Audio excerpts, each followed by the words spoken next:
Plaintiff Desiree Bay says she and the defendant started out as friends with benefits, and they decided to move to another state to start a business. Desiree claims they became roommates, but she's suing him today for rent and late fees.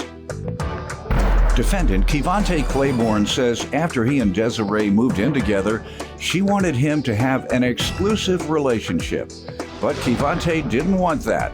Kevonte claims he moved out because Desiree wasn't paying her share of the bills, and he's countersuing for unpaid rent. All rise. This court is now in session. The Honorable Judge Greg Mathis presiding. You may now be seated. Start with you.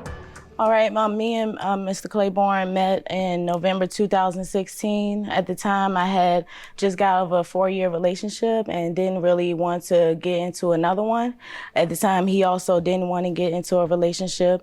He said that he was too young at the time, so we decided to go ahead and just be friends. I actually lived in Virginia and he lived in New York, so I thought it was beneficial to start off as friends first. I ended up going to New York to see him, and we became sexual partners, friends with benefits. And then after that, I ended up going home and had like an epiphany after going to New York, and I really wanted to move out of Virginia and do something better with my life as far as creating my own business, my pen line. So what line? Pen line, like ink pens.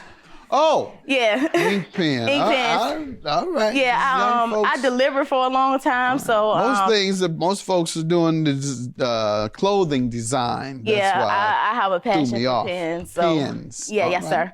And so I have a passion for pens. Ink I actually did delivery for many years, and one thing that people always forget or lose is pens. So I wanted to create a jumbo pen for delivery drivers or anyone who makes money with tips. Okay, you bring any for me? No, sir, I haven't started on it yet, unfortunately. I'm sorry. I lose a pen every other day. Exactly. Look out for my pens when I do create them. So hopefully you'll see them soon. That's half my job, looking for your pen. That's right. Exactly. So after I ended up deciding that I wanted to move to Georgia, I ended up contacting Mr. Claiborne, meaning that we had become friends. And he said that he wanted to do his music business in Georgia as well, being that I wanted to move to Georgia. So we decided together that we would go out there and start a new life for ourselves and build a business and stuff like that separate from each other. And when we got there, we decided to pay half of the rent, which was $350. And how long did it take you all to get jobs? It actually took him not a lot of time. It took me way longer. My first job was August 29th, and when did you move out there? And we moved in July of 2017. So it took you a few months. How about him? Yes, sir. I don't know. I think like the first month he got something at a temp. And you all had saved up your money to move there? We didn't save up too much anything. I pretty much took my last check from the post office and moved out there on a limb, just praying that maybe I can make something happen. And it didn't turn out quite the way I intended. So let me hear from you. Me and Desiree moved in together. During the time she wanted me to be a boyfriend during the time, and I was like, no, I didn't want to be a boyfriend. This is while you were living together? Yes, sir. Where you moved there for? I moved there for like... With her. I know you moved there, but why you moved with her? Because it was a good opportunity for me to get to Georgia from New York. I was going. What was a good opportunity? She was? No, for me. You used the woman? No, not at all, sir. Not at all. Well, if you didn't want a commitment, why did you move in with her, or she move in with you? Why did you all live together? She contacted me and asked me, like, you want to move to Georgia because you want to do your music, she want to do her pen. And I said, yes. That's a good opportunity for the move, because I was going to move by myself. So y'all weren't dating? No, sir. No, sir. You were just sex fiends? Or we what were you call friends it? with benefits. Friends with benefits. All right. Yes, sir. Okay. All right. And everything was going well? You all didn't fall out and have problems? Yes, sir. How? Because your emotions weren't involved. Since you all claim all you all were is... Financial problem, sir. Okay. But during the time between September and December, I was paying majority of the rent, my half and her half. Then I left in January because I felt like she wasn't managing her money correctly, and I wasn't gonna pay my half and her half at the same time because it was my goal. You work and run your business? What do you do out there now?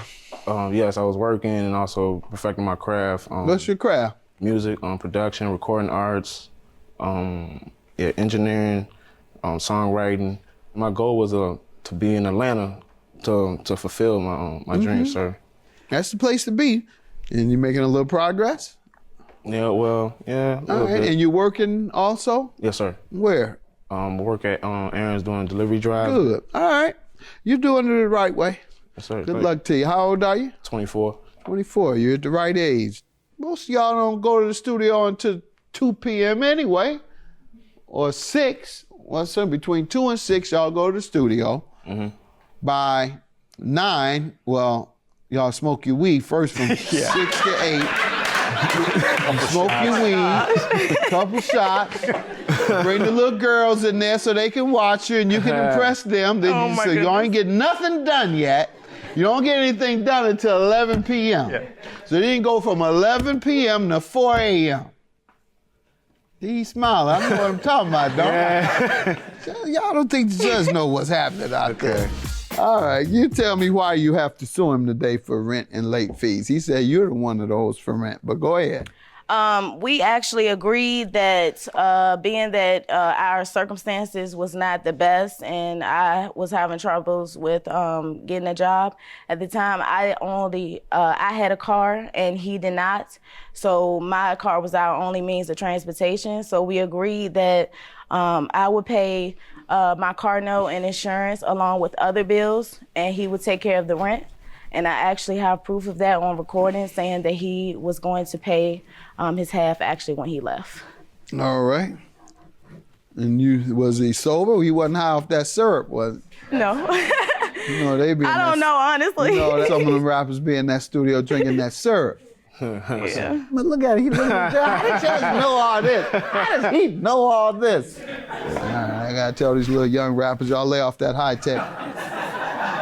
They say, Judge, okay, you our man, Judge. I'll slow it down. Yeah, man. So that's how you gotta talk to them, and they'll respect that. Can't go in there, hi, guys. That's my job. Yeah. They'll rob you and throw you out the door. What syrup? What syrup? What is that? Let's get to the rent. When he left, actually, my car had got repossessed, and 3 days later, he ended up saying that he was leaving. So he ended up going to New York and had someone drive him back and get all the rest of his stuff. But before he had left, he told me verbally that he would pay for his portion of the rent until the end of the 8 months left. Because he left in and how January much would that have been? The amount you're suing for? Yes, sir. All including the late fees. All right. Because I had to pay late fees for January, February, and March when he left, which put me in like $900 versus $7-something a month. Okay. Sir, what do you say to this? She says you abandoned the lease and that you haven't paid the rent, but you had agreed to pay the rent that you left her hanging with. Oh, yes, sir. I was working towards raising money to pay the whole lease off. She sent me a voicemail saying, if you don't answer me, she kept calling my phone, but this time I was working at a job overnight. I couldn't answer my phone during the job.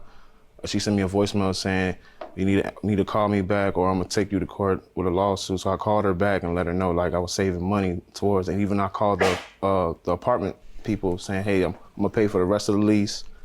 I was letting them know how I'll pay for the rest of the lease. They was like, well, we can let you off the lease. You just pay the balance at $881.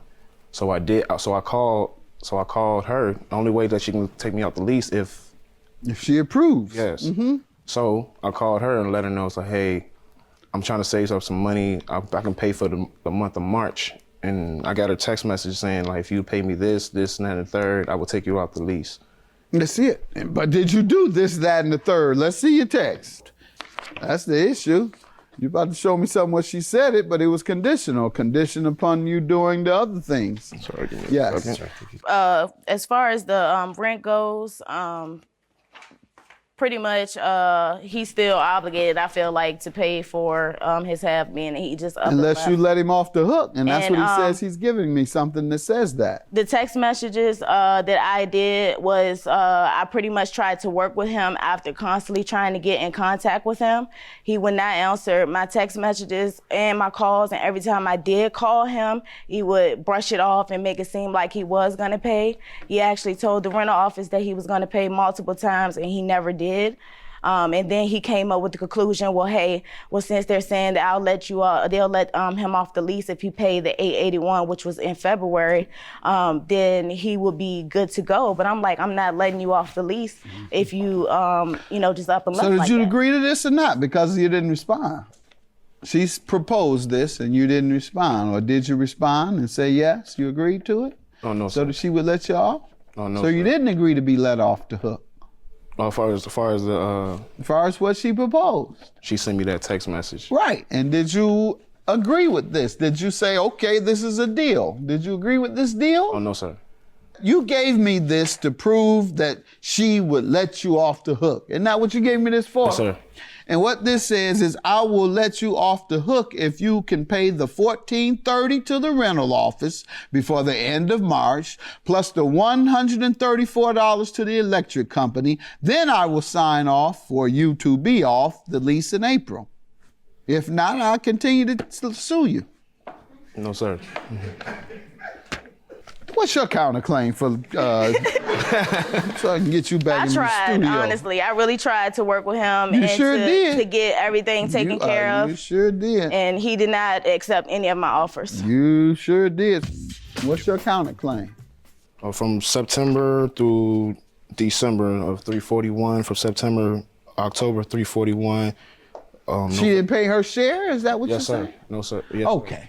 Let me see your list, your months there. Ma'am, did he agree to take it over and you agree to pay your share back to him? But we agreed that I would pay for my car, being that he did not have a car. And my car note and my insurance was over rent. I have Did a he use it? Camaro. Yes, he drove my car. He How used it for work every day. I actually had to. 50-50 use? No, he actually used the car way more than Is I that did. true? No, sir. How often? 50-50? Yes, sir. All right, so that's 50-50. That all, you didn't pay that 50% on the car. So as she says, it makes sense that she offset your 50% on the car with her 50% on the rent. Plus, I pay other bills. I pay the And the electric. insurance, did she pay the electric too? I paid electric. I paid renter's insurance. I paid internet for both of us. All right. All right, man, you're making rappers look bad, man. All right, do right. They look bad enough. Your claim is dismissed. You owe her. Judgment for the plaintiff. Have a good day. Thank you so much. What's the best of luck for both of us? Thank you.